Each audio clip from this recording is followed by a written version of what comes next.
Hello everybody, welcome to Content Marketing Matters with Writer Gal. This is the first pre-recorded video because I am away today at a networking event. So I pre-recorded this the other day so you didn't miss out on any of my fun. So Content Marketing Matters is a weekly Facebook Live that I do to show busy business owners how easy and fun content marketing can be for their business. For those who don't know who I am Ashley Writer Gal Doan. I am a mother, crafter, baker, traveler, and I am also CEO and caffeinated copywriter of Writer Gal Marketing in Vancouver.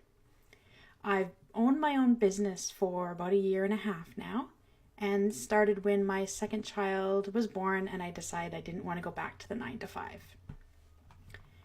So this month on Content Marketing Matters, I'm going to step away from content marketing for a slight bit and talk about some other topics that are really important for entrepreneurs.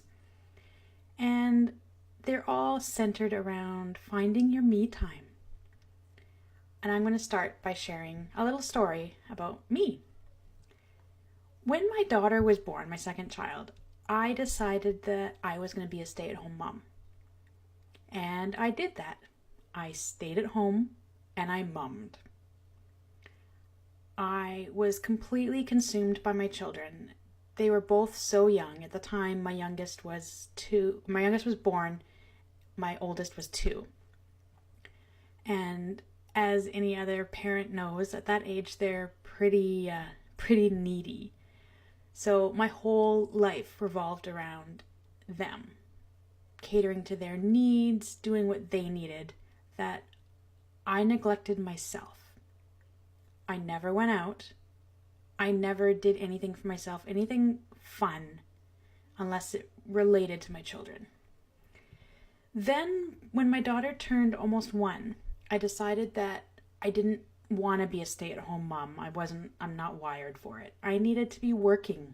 I needed to be feeling a feeling of accomplishment every day, more than I was getting by just keeping my kids alive until the end of the day. But I knew that by starting my own business, I'd have to get out of the house. I'd have to network. I'd have to meet people. I'd have to meet clients. So I started networking. I started taking weekend workshops on different specialties and different ways to build my skills. And I started going out with friends again without my kids. And within a few months of doing this on a more regular basis, I found that I was happier. I felt rested, recharged. I even lost 15 pounds because I was able to focus on my health for the first time in 2 or 3 years. I've met friends that are friends now that started as, colleagues and clients, but now they're my friends. And my first year in business for myself was more successful than my goals were, than I had planned. And I've attributed my success in the past year to the fact that I focused. I put effort into finding me time. So what is me time? I'm not going to ramble off any definitions because me time is different for every single person. For some, it's going to the spa and getting your nails done, or getting your hair and makeup done. For others, it's a vacation.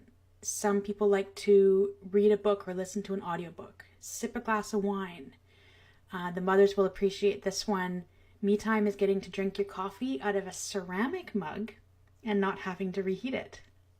That is a blessed event when that can happen. But essentially, it all boils down to me time is something that you do for yourself and not for anyone else, something that you enjoy. And it is so important because as entrepreneurs, we're caught up in our everyday business.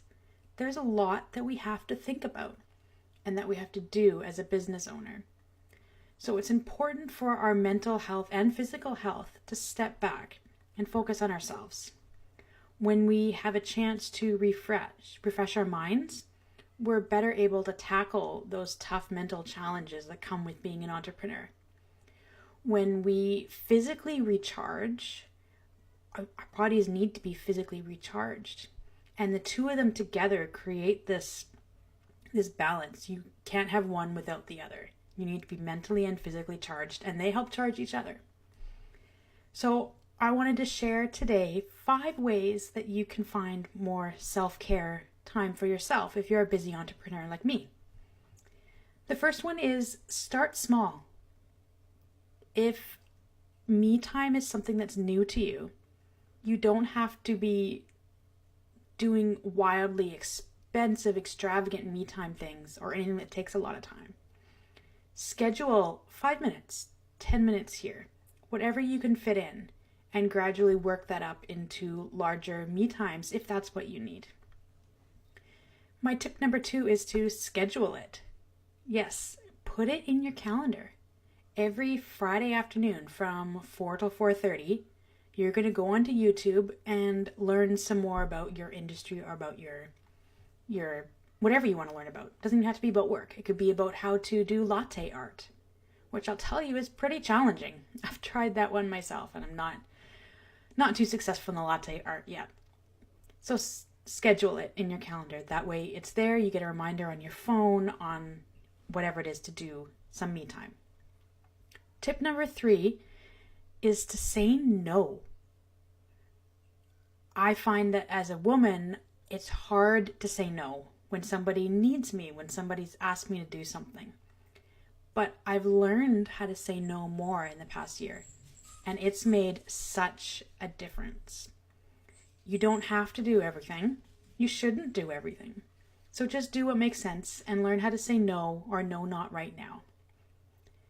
Tip number 4 is be accountable. Get an accountability buddy. If your me time is going to the gym, well, there's an easy one. Get a gym partner that's going to get up with you every day at 5 and phone you until you get up if you're not up. Tell people what you're doing for your me time so they can step back. I've got a colleague who spends their entire weekend as me time. She doesn't go on social media and she doesn't respond to anything that's not urgent. That's her me time. And she's told all of her clients and friends this. So she's essentially trained us, conditioned us to let her have her me time and do what she needs to do to recharge physically and mentally. And tip number 5 is don't be guilty. Don't feel guilty. We need to refresh mentally, physically, and you shouldn't feel guilty. If you feel guilty about leaving your children to go do some me time, don't. Space is good for them and it's good for you. So just let go of that guilt. It's hard. I still struggle with that when I leave my kids to go do something for me, but I'm feeling better about it now and it's not quite so difficult. So don't feel guilty. So really, if you follow these 5 tips, it should be easy for you to start implementing me time into your everyday, every week, whatever you need so that you can feel your best. So you can give that 110% to do what you need to do in your personal and professional lives. So next week, I will be back live on my Facebook group at 1 p.m. Pacific on Thursday. And I'm going to continue with this self-care theme this month. And I'm going to talk a little more to the mothers of the group. I'm going to talk about how mothers like us who have a family and run their own business or work in a 9-to-5 or any other kind of job, career, how you can balance those 2 sides of your life so that they live in harmony. I'm going to share the tools that I use and some of the techniques and strategies as much as I can in 10 minutes. But please tune in for that. And in the meantime, don't forget to sign up for my Writer Gal newsletter. I'll put the link up in the comments and you'll get some more tidbits on content marketing and stay up to date on all the exciting things that I've got planned for the next 11 months. So enjoy the rest of your week and I will see you guys all here next Thursday. Bye for now.